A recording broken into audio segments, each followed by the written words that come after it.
Friends, welcome to Viju Chethu's tailoring tutorial.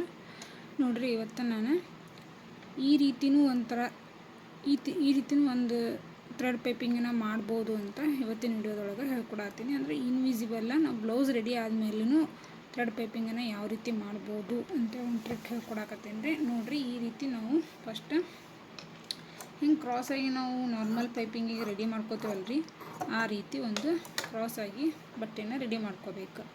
ಇದು wrong side ರೀ. ನೋಡಿರಿ, ಇದು ರಾಂಗ್ ಸೈಡ್ ಅಂದ್ರೇನು, ಇದು ಬಟ್ಟೆ ಬಂದೈತಲ್ರಿ, ಇದು ರಾಂಗ್ ಸೈಡ್. ಇದನ್ನೇನೈತಲ್ಲ, ಇದು ಕರೆಕ್ಟ್ ಸೈಡ್.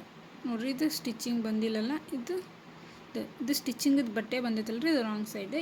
ಈ ರೀತಿ ಇಟ್ಕೊಂಡು ಬಟ್ಟೆಯನ್ನು ಈ ರೀತಿ ಇಟ್ಕೊಂಡು ಈಗ ಈ ಥ್ರೆಡ್ ಪೈಪಿಂಗನ್ನು ಕೆಳಗಡೆ ಅಂದರೆ ಈ ಏನು ಹಿಡ್ಕೊಂಡೇನಲ್ಲ ರಾಂಗ್ ಪೀಸ್, ಈ ರೀತಿ ಹಿಡ್ಕೊಂಡು ಈ ರೀತಿ ತೆಳಗಡೆಯಿಂದ ನಾವು ಈ ಥ್ರೆಡ್ ಪೈಪಿಂಗನ್ನು ಈ ಬಟ್ಟೆಗೆ ಅಟ್ಯಾಚ್ ಮಾಡ್ಕೋಬೇಕು. ಫಸ್ಟ್ ನೋಡಿರಿ,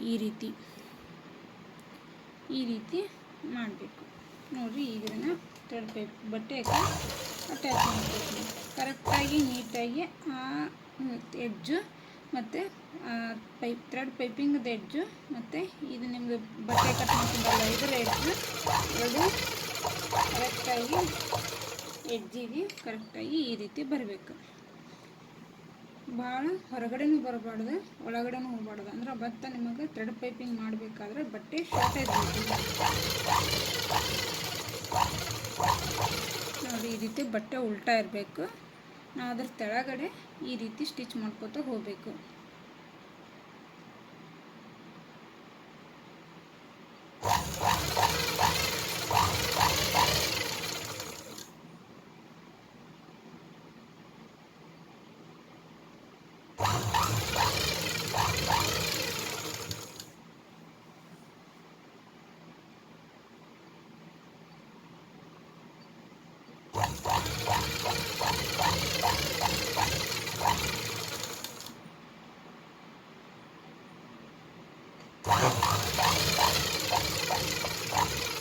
ನಿಮ್ಗೆ ಎಷ್ಟು ಬಟ್ಟೆ ಬೇಕಾಗುತ್ತಲ್ಲ ಅಷ್ಟು ಬಟ್ಟೆವರೆಗೂ ಇದೇ ರೀತಿನ ಸ್ಟಿಚ್ ಮಾಡ್ಕೊರಿ.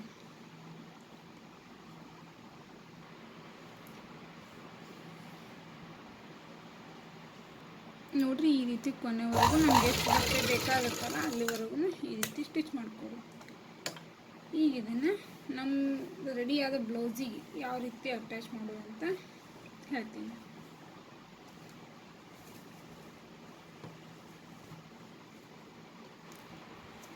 ಈಗ ಇದನ್ನ ಹೆಂಗೆ ಜೋಡಿಸ್ಕೊಂಡ್ರಲ್ರಿ, ಹಿಂಗನೇ ಈಗ ಒಂದು ಅರ್ಧ ಇಂಚಿನಷ್ಟು ಬಿಡಬೇಕು ರೀ. ಫಸ್ಟ್ ನೋಡಿ, ಒಂದು ಅರ್ಧ ಇಂಚಿನಷ್ಟು ಬಿಡಬೇಕು.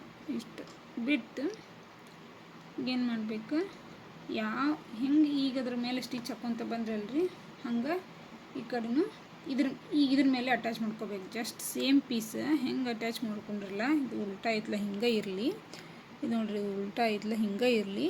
ಇದನ್ನು ಈ ರೀತಿ ನೋಡಿರಿ, ಇಲ್ಲಿ ತೋರಿಸಾತೀನಿಲ್ಲ, ಈ ರೀತಿ ಅಟ್ಯಾಚ್ ಮಾಡ್ಕೋಬೇಕು. ಒಂದು ಅರ್ಧ ಇಂಚಿನಷ್ಟು ಬಟ್ಟೆ ಬಿಟ್ಟು ಅಟ್ಯಾಚ್ ಮಾಡ್ಕೋಬೇಕು.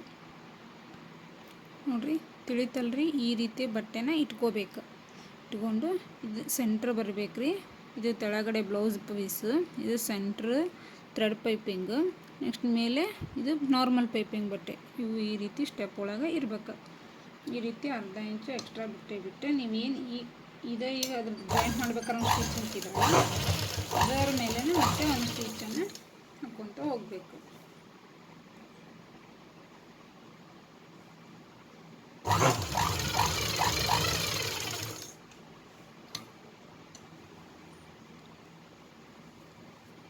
ಈ ರೀತಿ ಬಟ್ಟೆನೆಲ್ಲ ನೀಟ್ ಮಾಡಿಕೊಂಡು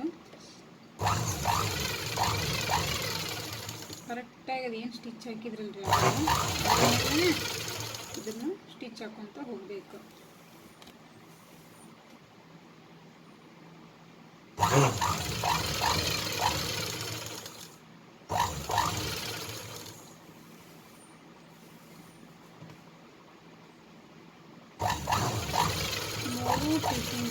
ಮೂರು ಪೀಸಿಂದ ಎಡ್ಜನ್ನು ಕರೆಕ್ಟಾಗಿ ಒಂದೇ ಸಮನಾಗಿ ಇರಬೇಕು.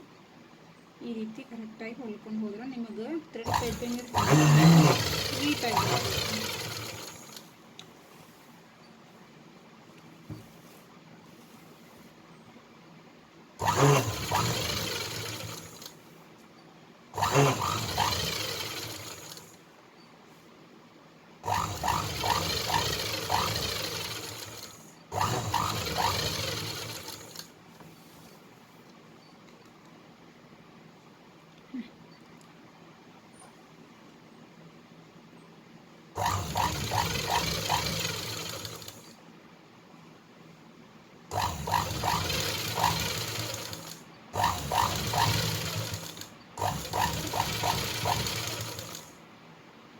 ನೋಡಿರಿ ಲಾಸ್ಟಿಗೂ ಅರ್ಧ ಇಂಚಿನಷ್ಟೇ ಬಿಡ್ರಿ.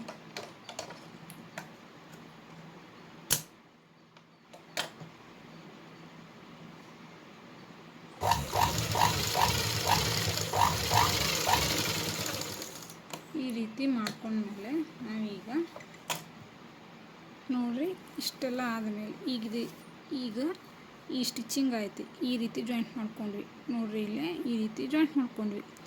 ಈಗ ಇದನ್ನು ಈ ರೀತಿ ಟರ್ನ್ ಮಾಡಿಕೊಂಡು ನೀವೀಗೆಲ್ಲ ಕಡೆನೂ ಸ್ವಲ್ಪ ಟ್ರಿಮ್ ಮಾಡ್ಬೇಕ್ರಿ. ಈಗ ಏನು ಕಾರ್ನರ್ಸ್ ಅದಾವಲ್ಲ ಸ್ವಲ್ಪ ಟ್ರಿಮ್ಸ್ ಮಾಡ್ಬೇಕು, ಯಾಕಂದ್ರೆ ಟರ್ನಿಂಗ್ ಇರ್ತಾವಲ್ರಿ ಸರಿಯಾಗಿ ಹೊಳ್ಳಂಗಿಲ್ಲ. ಹಿಂಗೆ ಸ್ವಲ್ಪ ಅಲ್ಲೊಂದು ಸ್ವಲ್ಪ ಟ್ರಿಮ್ ಮಾಡ್ಕೊಂಡ್ರೆ ನಿಮ್ಗೆ ನೀಟಾಗಿ ರೌಂಡ್ ಶೇಪು ಬರ್ತೈತಿ.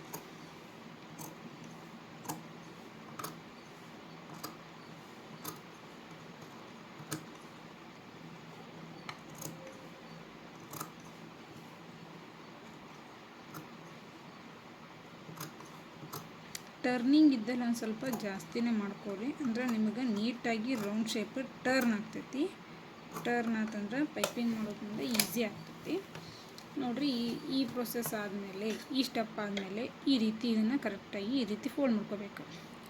ಈ ರೀತಿ ಫೋಲ್ಡ್ ಮಾಡಿಕೊಂಡು ಇಲ್ಲೇನೈತಲ್ರಿ ನೋಡಿರಿ ಈ ರೀತಿ ಕರೆಕ್ಟಾಗಿ ಹಿಂಗೆ ಇದೈತಲ್ರಿ, ಇದನ್ನು ಈ ರೀತಿ ಕರೆಕ್ಟಾಗಿ ಹಾಫ್ ಫೋಲ್ಡ್ ಈ ರೀತಿ ಫೋಲ್ಡ್ ಮಾಡ್ಕೋಬೇಕು. ಅದೇನು ಬಟ್ಟೆ ಐತಲ್ಲ ಅದು ಎಷ್ಟು ಕವರ್ ಆಗುವಂಗೆ ಈ ರೀತಿ ಒಂದು ಫೋಲ್ಡಿಂಗ್ ಮಾಡಬೇಕು. ಫೋಲ್ಡಿಂಗ್ ಮಾಡಿ ಇದೇನು ಎಡ್ಜ್ ಬರುತ್ತಲ್ರಿ, ಇದು ತೋರಿಸ್ ನೋಡಿರಿ, ಇಲ್ಲೇನು ಎಡ್ಜ್ ಬರುತ್ತಲ್ಲ ಅಲ್ಲಿ ಈ ಎಡ್ಜ್ ನೀವೇನು ಮಾಡಬೇಕು, ಇಲ್ಲೊಂದು ಸ್ಟಿಚ್ ಹಾಕೊತ ಹೋಗ್ಬೇಕು. ಈಗ ಈ ರೀತಿ ಫೋಲ್ಡ್ ಮಾಡಿಕೊಂಡು ಸ್ಟಿಚ್ ಹಾಕೋಬೇಕು. ಎಷ್ಟು ನೀಟಾಗಿ ಬರುತ್ತೆ ಅಂದರೆ ಫಿನಿಶಿಂಗ್ ಈ ಹೇಳುವಂಥ ಮೆಥಡ್ ಒಳಗೆ ಮಾಡಿದ್ರಂದ್ರೆ ಭಾಳ ನೀಟಾಗಿ ಬರುತ್ತೆ ರೀ. ಟ್ರೈ ಮಾಡಿ ನೋಡಿರಿ ನೀವು, ನಿಮಗದು ಐಡಿಯಾ ಬರುತ್ತೆ. ಈ ರೀತಿ ಅದು ಏನು ಬಟ್ಟೆ ಒಳಗಿನ ಬಟ್ಟೆ ಐತಲ್ಲ ಅದರಷ್ಟೇ ಫೋಲ್ಡ್ ಮಾಡ್ಕೊರಿ.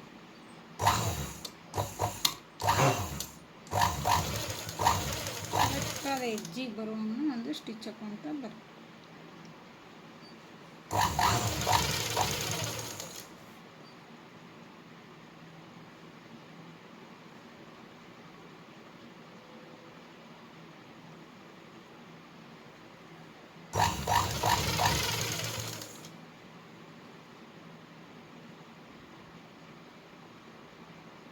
ನೋಡಿರಿ ಈ ರೀತಿ ಕರೆಕ್ಟಾಗಿ ಫೋಲ್ಡ್ ಮಾಡ್ಕೊಂಡು ಬರ್ರಿ. ಅಂದರೆ ಒಳಗಿನ ಬಟ್ಟೆ ಅದಕ್ಕೆ ಜಾಸ್ತಿ ಬಿಡಕ್ಕೆ ಹೋಗಬೇಡ್ರಿ.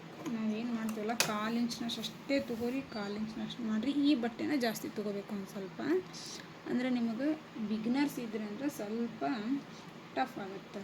ನೀವು ಈ ರೀತಿ ಕರೆಕ್ಟಾಗಿ ಫೋಲ್ಡ್ ಮಾಡ್ಕೊಂಡು ಹೋದ್ರಂದ್ರೆ ಫಿನಿಶಿಂಗು ನೀಟಾಗಿ ಬರ್ತೈತಿ.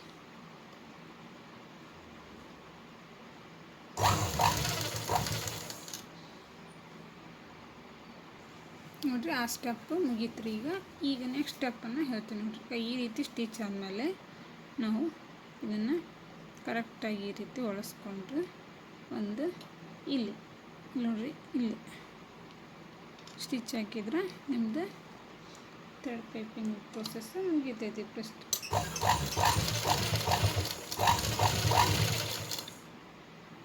ನೋಡಿರಿ ಈ ರೀತಿ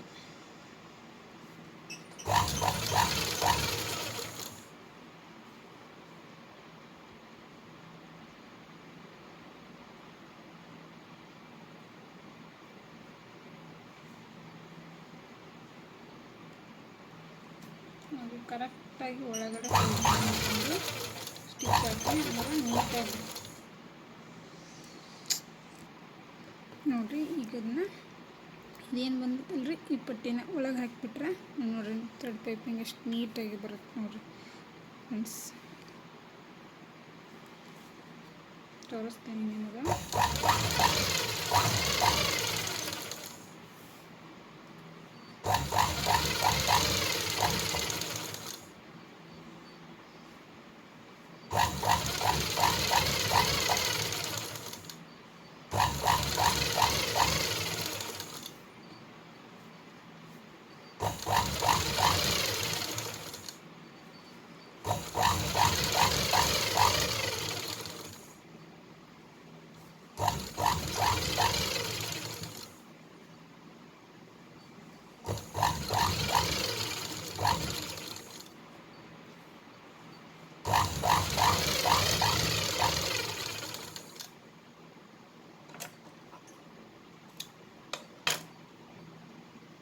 ಈ ರೀತಿ ಒಳಗಡೆ ಫೋಲ್ಡ್ ಮಾಡಿಕೊಂಡ್ರೆ ಇರುತ್ತೆ ನೋಡಿದ್ರೆ.